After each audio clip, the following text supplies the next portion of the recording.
Health and Social Services test positivity rate. That's pretty up there, Jay. I don't want to bust out my remedial high school math, but if you could, what is that? That's around like 12.6, 12.8%. Right on. See, he even got the point, right? Yeah. He's like 0.6.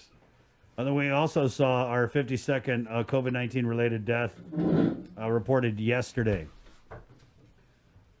Thanks, Jay. And now let's go to the K-Wave News Zoom room where we have standing by from the Guam Education Board. He's the vice chair who oversees finances for the department. Vice Chair Mark Mendiola. Good morning, Vice. Hey, Hafidi. Good morning, Bree, Jace, Chris, Hafidi. Good morning. Thanks for joining us. So we had a big meeting on Friday. Can you kind of unpack what took place during that meeting? Yeah, so we had a special board meeting, and basically in our special board meetings, we discuss, specifically what's on the agenda. And that one was a resolution 2020-08, which is relative to approving the corrective financial recovery plan prepared in response to Code C Watch. Basically, this is the Educational Financial Supervisory Commission. This group was started in the 30th Guam legislature many years ago. And it was basically in response to the high-risk designation, but also to allow the government. There's committee members in there that meet. We have folks from the Department of Administration. You have the OPA, Office of Finance and Budget, led from the legislature. And basically, I think it was Speaker Ben Pangilinan at the time that crafted this legislation to basically put everybody in the room and say, hey, okay, if there's a financial situation that comes up, we don't get the finances, our allotments and things of that nature, we should be able to catch it. And, all these brain power in the room should be able to figure out how to, make ends meet. And so that's the 30th Guam legislature. And, it goes to the board, basically, whatever this committee approves, or there's different code watches that's put out there. And so, of course, B and C, a Code C watch basically means that there's financial distress in some areas. And so the AFC just finally submitted a report to us that a couple months ago, there was a financial distress in some areas. And of course, we know when this thing happens because of the cash flow. But I got to say that the administration has been pretty much gave us our allotments with the exception of the limited gaming fund. There was a shortfall in that area. But that's what the board was discussing. And then the board also kind of had a little discussion regarding, whether or not this supervisory committee is still needed for the Department of Education. I think that's some of the things that we wanted to have at this discussion was, this was kind of like in response to the high-risk status that was put on by the federal government. Mm-hmm. And we've made significant strides in trying to release ourselves from that third-party fiduciary. Mm-hmm. And we've testified and we've actually asked that, that this commission no longer be a, have that type of oversight over Department of Education, because it solely lies really with the board. And so we determined that there was two issues that, and we requested for an Attorney General's opinion on whether or not there's overlapping duties and responsibilities, because the EFC also has other responsibilities other than issuing Code C watches, but it also gives them some oversight of reviewing contract, things of that nature, where if you look at the 17 GCA, the Guam Code annotated, it basically authorizes the board to develop and implement the budget and to monitor it. And so since we've been going through this process, what we've done, with the shortfall of $208 million for this next fiscal year, my committee will be meeting every month to basically track and monitor the finances and the cash flow of the Department of Education. So in a nutshell, that was what the meeting was about. And we requested that, the legislature look into this law again and see whether or not the Department of Education really needs this supervisory commission to oversee the finances of the Department of Education. I gotta say, Bill Bree, that we've actually had clean audits for the past 6 years in a row.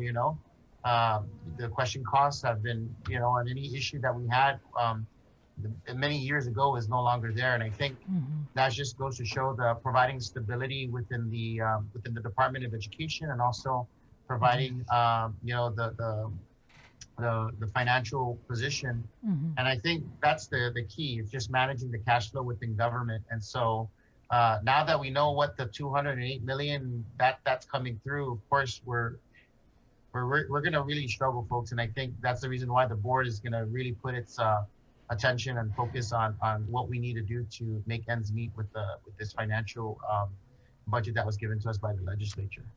Okay, so just to summarize what you said, so the board met last week, Friday, and I want to say even a day before that, board members had discussed this Education Financial Supervisory Commission, which was created, I want to say, in 2010, when GDOE or GPSS, whatever it was called at the time, was designated for high risk, right, grantee status. And so through the years, 10 years later, the Guam Department of Education is on the brink, hopefully by January, to come off this high-risk status.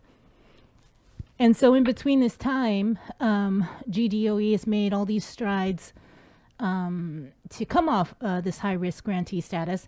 And so you're saying that the EFSC, the Education Financial Supervisory Commission, may no longer be needed because that was the sole reason why it was created in the first place, to get GDOE back in the graces of the federal government.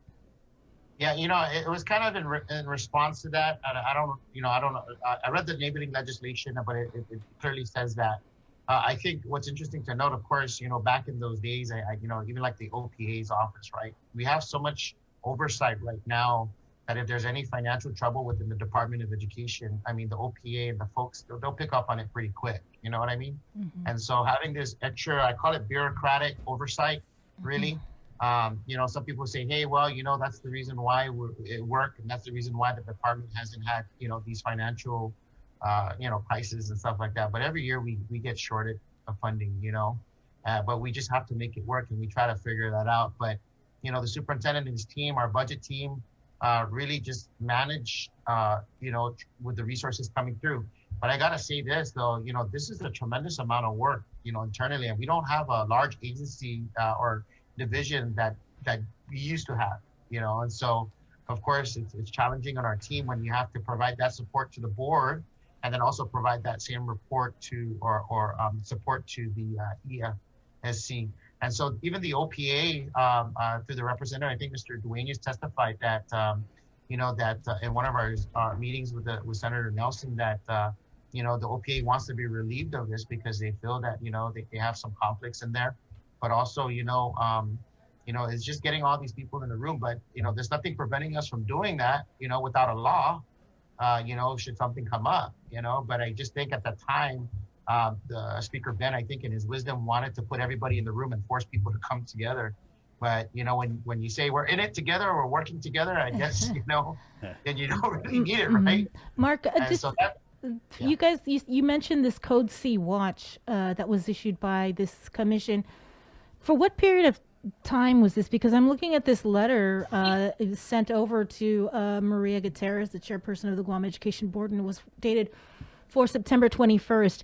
And it goes through this long history of warnings and watches, but it also says that these reports were delayed. So that's why I'm wondering, right, when was this Code C designated? For what time period? Yeah, you're looking at about October of last year, 2019, and then in February 1st, and then December, and then all the way up into the month of February. And so, what they do is they break down, and then the superintendent's supposed to provide a financial recovery plan. And so he did, and that's the reason why. So we're just memorializing it because a lot of stuff, we can't stop and wait for these folks to kind of, come. Sometimes it's difficult for them to meet, especially with everything that has been going on. But, they provided that to us. You're absolutely right. It came to us a couple of weeks ago, and the board took immediate action. The chairwoman of the board called for, asked me to hold a work session where we have new board members. So they afforded the opportunity for those guys to be brought up to speed as to what this supervisory commission is about. And then we had the discussion as to what, they wanted the board to do. So we basically memorialized the actions that the superintendent already took. But we were also, our budget and finance committee meeting before every board meeting, we meet and we discuss these financial situations. See, so that's the reason why we kind of already understood that, you know, the department was taking care of these situations as they came up since October of last year. And so fast forward to today, they finally gave us an updated report. It was very lengthy. It's a 54-page document that basically had laid out all the plans the superintendent put together and how they corrected the situation. So of course, you know, we got to report this out, reporting to the legislature that, you know, all these things were done. And so, yeah, that's where we're at with that. You know, it's just the reporting requirements now. So just to clarify, the Guam Education Board is responding to findings of this Education Supervisory Financial Commission that were found almost a year ago, and yet it's their responsibility to oversee the finances of the Guam Education Board and GDOE. I'm just trying to understand. Is that right?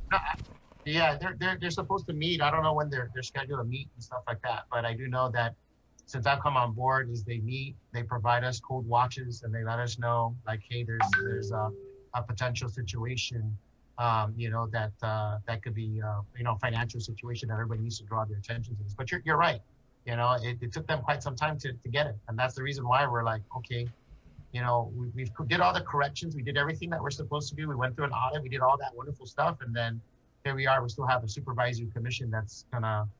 But I'm pretty sure if you ask some of the committee members, they may not be, you know, some of these folks think there's a tremendous amount of things to do, and they think that this may be another bureaucratic process that is already being done by the board, you know, and so that's the reason why we're taking that position, you know.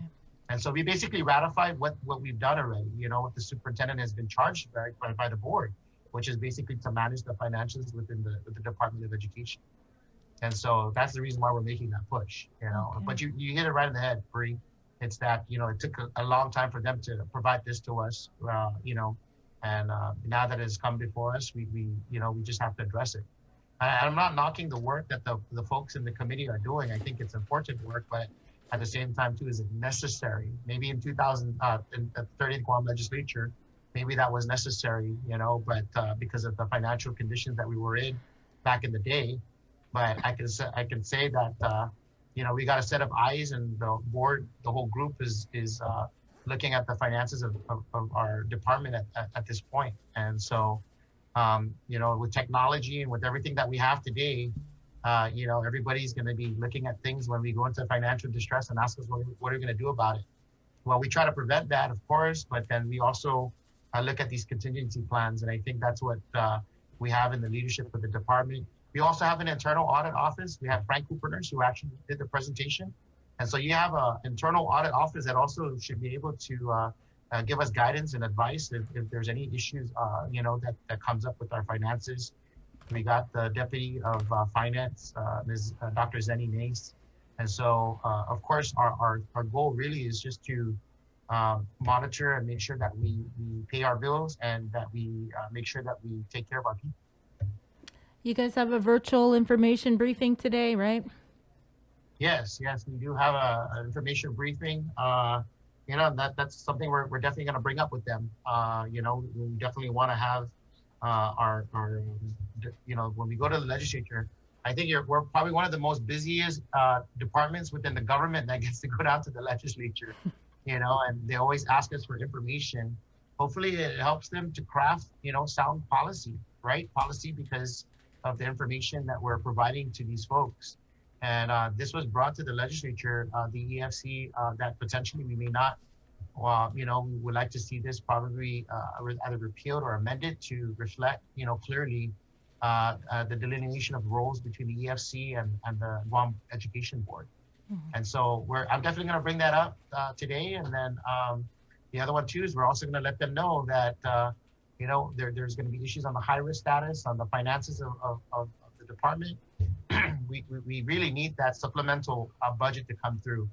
I'm concerned from my part is the maintenance of effort requirement that allows, you know, 3 years of the average 3 years of the previous budgets so that we can have access to the federal funds and federal dollars that is necessary to help us carry out our mission in providing education, public education. All right. Good luck, Mark, today. I know, right? I don't know why that's Thank- funny, but Monday. I appreciate you guys. Yeah, I appreciate you guys allowing us to put this out there, because I think the more the community knows about what's going on with the Department of Education, there'll be no surprises. You know, we've been Yeah. telling them, we've been warning folks, saying, hey, there's an impending storm coming, a financial storm that could potentially really jeopardize or hurt the Department of Education's mission. And that's to provide a quality education to our island community, our public school kids. And we're doing our best pivoting with the COVID and, you know, just trying to adjust.